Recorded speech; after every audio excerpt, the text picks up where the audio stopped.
Hello, it's me NP. Welcome to the best preparation, a big platform for learning English language. Please don't forget to subscribe this channel and click the notification bell. Okay, now let's move on to today's lesson. Okay, ल आउनुहोस् आजको यो धेरै महत्त्वपूर्ण lesson हेरिहालौं। मैले धेरै भ्युअर्सहरुबाट सुने sir यो रिमेम्बर प्लस टु इन्फिनिटिभ र remember plus gerund or remember plus ING form यसको अलिक कन्फ्युजिङ लाग्यो, धेरै भिडियोहरु हेर्दा पनि मैले बुझिन भन्ने कमेन्ट्सहरु धेरै देखेँ है। मैले आजसम्म यो रिमेम्बरको चाहिँ मेरो छुटी राखेकै रहेछ, एउटा विश छुटेको रहेछ, यो भन्दा अगाडि बनाए। अब यो रिमेम्बर छुटेको रहेछ, धेरैले सम्झाइदिनु भयो, त्यसको लागि धन्यवाद छ। आज रिमेम्बर प्लस टु इन्फिनिटिभ र रिमेम्बर प्लस आइएनजी फर्मको प्रष्ट सबैजनाले बुझ्ने गरी पढ्ने पढाउने दिन छ। Okay, I remember plus to infinitive भनेको चाहिँ म डट गर्न सम्झिन्छु, जुन मैले गर्नु पर्छ। You have to do। जस्तो तपाईले टोयलेटबाट बाहिर निस्केपछि रातिको समय छ भने बत्ती निभाउनै पर्छ नि, निभाउनु पर्छ नि। म बत्ती निभाउन सम्झिन्छु भन्दा चाहिँ I remember to switch off the light भन्नु पर्यो। त्यो कुरा बुझ्नु पर्यो तपाईले। जस्तो तपाई घरबाट बाहिर जाँदा गेट लाउन त सम्झिनु पर्छ, त्यो गर्नु पर्छ नि। त्यसमा I remember to lock the gate। तपाई बाइक कार बाटामा छोडेर शपिङ गर्न जानुहुन्छ नि, लक गर्न त सम्झिनु पर्छ। I remember to lock my car, to lock the car, to lock the bike, to lock the cycle। Okay, यो चाहिँ म यसो गर्न डट गर्न सम्झिन्छु भन्दा चाहिँ I remember प्लस टु अनि भगवान टु इन्फिनिटिभ भनेको त्यही हो, first form of the verb. अब यसको अचम्मको मिनिङ लाग्छ। I remember plus ING form gerund form छ भने अर्कै मिनिङ लाग्छ। के लाग्छ भने म डट गरेको सम्झिन्छु। हेर्नुहोस् त, यो फ्युचरको लागि कुरा गरिन्छ, प्रेजेन्टको लागि कुरा गरिन्छ।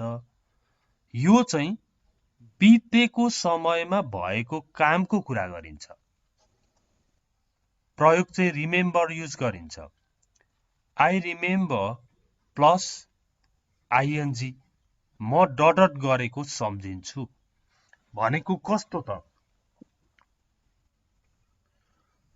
जस्तो तपाईले कसैलाई पिट्नु भयो थियो सानामा, भेट भयो, अनि तपाईले म तिमीलाई पिटेको सम्झिन्छु। I remember beating you। तिमीलाई पिटेको सम्झिन्छु। त्यस्तै तपाईले कुनै काम गरेको हुन्छ नि, ल अघिको टोयलेटको बत्तीको कुरा गरौँ। बत्ती खुल्लै छ सरी, तिमीले छोड्यौ कि भन्दा न I remember switching off the light।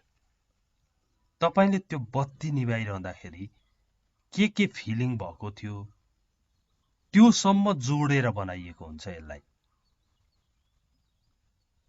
जस्तो टोयलेटको बत्ती निभाउन हमेशा मान्छेहरू बिर्सिन्छन्, तर म चाहिँ निभाउँछु भनी भनी सम्झी निभाउनु भएको थियो। अझ निभाउँदाखेरि चिसो हातले निभाउँदाखेरि करेन्ट लाग्ला कि भनेर हातसम्म पुसेर निभाएको सबै सम्झना छ तपाईलाई।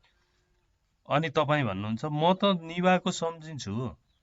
I remember switching off the light. जस्तो आज ठुलो सपिङ गर्नु थियो, तपाईहरूले कुनै कुरा मानु सोडा किन्न बिर्सिनु भएछ, बिर्सेको हो कि के हो, तर घरमा आएर यसो सामानहरू चेक गर्दै जाँदा सोडा भेटिएन भने पनि तपाईलाई किनेको याद आइरहेको छ भने नो द्याट्स हियर समवेयर, यतै कहीँ हुनुपर्छ। That must be here somewhere, त्यो यहीँ कहीँ हुनुपर्छ। वाइ, किन? I remember buying the soda, म सोडा किनेको सम्झिन्छु। तपाईले सोडा किन्दाखेरि सोडा कस्तो हुँदो रहेछ, के हुँदो रहेछ, सबै विचार गरी किन्नु भएको थियो, त्यो किनेको सम्झना छ। त्यसो हुँदा I remember buying the soda भनिरहनु भएको छ। अब मैले यहाँ जति भने पनि हुँदैन, एकपल्ट यता जाउँ। अब तपाईले गेट लक गर्नुपर्छ नि, म गेट लक गर्न सम्झिन्छु, चिन्ता गर्नु पर्दैन भन्दा चाहिँ I remember to lock the gate भनिन्छ। अनि म गेट लक गरेको सम्झिन्छु, I remember locking the gate. भरे बुवा आउँदा तपाईले राम्रोसँग गेट लक गरेरै जानुभएको थियो, तपाईको बुवा आउँदाखेरि गेट खुल्लै रहेछ, गाली गर्न थाल्नुभयो। I remember locking the gate, म गेट लक गरेको सम्झिन्छु।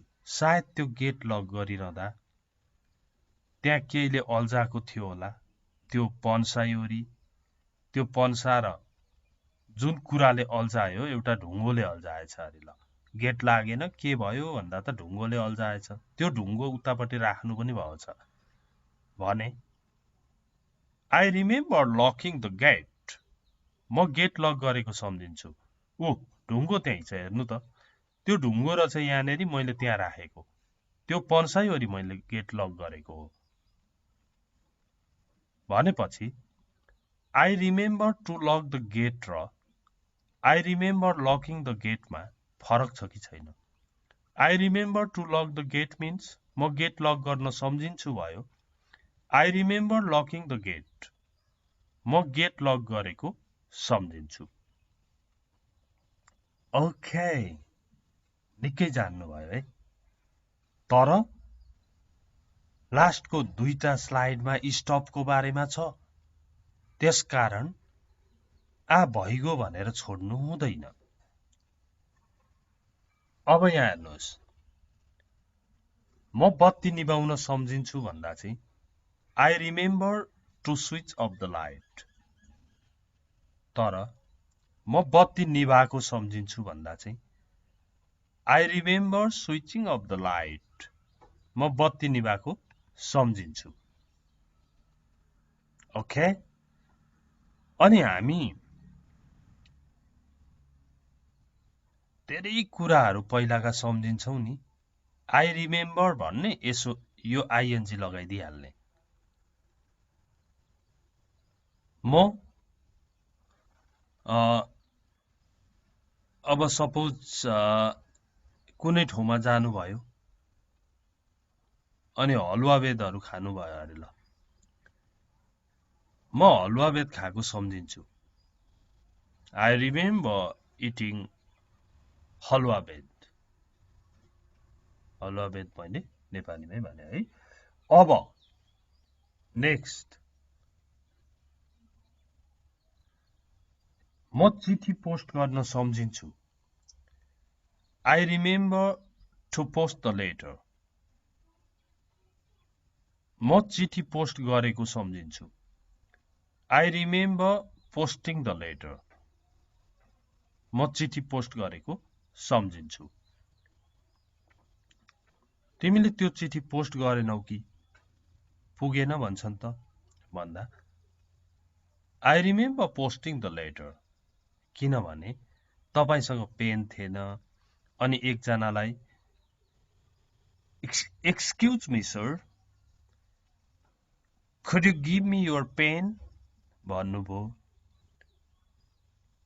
Sorry I need it माफ गर्नु होला मलाई नि चाहिन्छ भन्यो दिएन अनि फेरि अर्को सँग माग्नु भयो त्यो पुरै घटनाहरु थाहा छ के भयो त्यो चिठी पोस्ट गर्न जाँदा सबै थाहा छ त्यसो हुँदा तपाई भन्दै हुनुहुन्छ I remember posting the letter मलाई चिठी पोस्ट गरेको सम्झना छ अब आइसँग मात्रै लाग्ने हो त होइन अरूसँग पनि यही नियम हो हरिले सोडा किन्न सम्झिन्छ भन्दाखेरि चाहिँ हरिसँग त एस लाग्यो नि हैन Hari remembers to buy the soda हरिले सोडा किन्न सम्झिन्छ Hari remembers buying the soda Hari soda किनेको कुरा सम्झिन्छ जस्तो तपाईको भाइले भन्छ सोडा भेटिएन भाइले भन्छ क्या हो त मैले म सोडा ल्याउँछु भन्दा तपाईले 100 को नोट दिनुभयो अनि धेरै सोडा चाहिने भए त 100 मा कहाँ आउँछ र भनेपछि फेरि 500 को नोट दिनुभयो गर मैले सोडा किने 300 पर्यो 200 चाहिँ उसले फिर्ता दियो सबै भन्छ गुटुटु भनेपछि है सोडा भेटिएन हरिले त सोडा किनेको सम्झना छ मलाई भन्छ भन्नु पर्दा Hari remembers buying the soda हरिले सोडा किनेको कुरा सम्झिन्छ ओके कुनै ठाउँमा जानुभयो एकदम दुःखले खोला तर्नुभयो पुलहरु थिएन I remember crossing the river म त्यो खोला तरेको सम्झिन्छु त्यस्तो खालको यो हो Savi remembers to type the letter साविले चिठी टाइप गर्न सम्झिन्छिन् Savi remembers typing the letter सावि चिठी टाइप गरेको सम्झिन्छिन् भयो अब आयो लास्टको दुईटा भनेको थिए नि मैले त्यो हेर्ने बेला आयो ल हेर्नुहोस् यो रिमेम्बर पछाडीको टु इन्फिनिटिभ र आईएनजी को मात्र होइन स्टप पछाडीको टु इन्फिनिटिभ र आईएनजी ट्राई पछाडीको टु इन्फिनिटिभ र आईएनजी फगेट पछाडीको टु इन्फिनिटिभ र आईएनजी ती सबै पढ्नु पर्यो भने चाहिँ कमेन्ट बक्समा लेख्नु नै होला अनि मात्र म बनाउँछु अब यसको चाहिँ हेरौं द म्यान सरी टप्ड पो भएछ द म्यान स्टप्ड यहाँ हेर्नुहोस् है कस्तो फरक हुँदो रहेछ यहाँसम्म यहाँदेखि यहाँसम्म एउटै छ यानेरी आईएनजी छ यानेरी टु इन्फिनिटिभ छ मिनिङ आकाश पतालको फरक पर्छ कसरी द म्यान स्टप्ड स्मोकिङ त्यो मान्छेले धुम्रपान गर्न छोड्यो रोक्यो धुम्रपान गर्ने कामलाई उनले स्टप गर्यो रोक्यो छोड्यो अब यहाँ हेर्नुहोस् the man stopped to smoke त्यो मान्छे